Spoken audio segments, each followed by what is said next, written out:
السلام علیکم ورحمۃ اللہ وبرکاتہ۔ اردو کہانیاں سننے کے لیے میرے چینل کو سبسکرائب کریں۔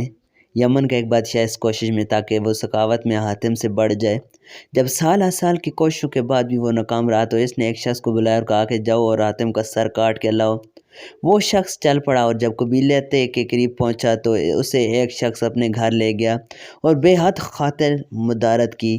جب وہ اگلی سیر کو چلنے لگا تو میزبان نے کہا کہ چند روز اور ٹھہریے، مجھے خدمت کا موقع دیجیے۔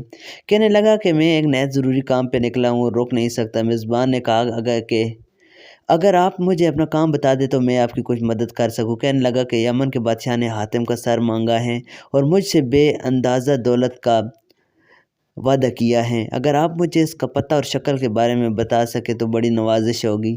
یہ سنتے ہی وہ جوان مسکرایا اور کہا حاتم میں ہی ہوں اور یہ سر حاضر ہے، کاٹ کر فوراً نکل جائیے تاکہ صبح کے وقت میرے قبیلے کے لوگ حائل نہ ہو سکیں۔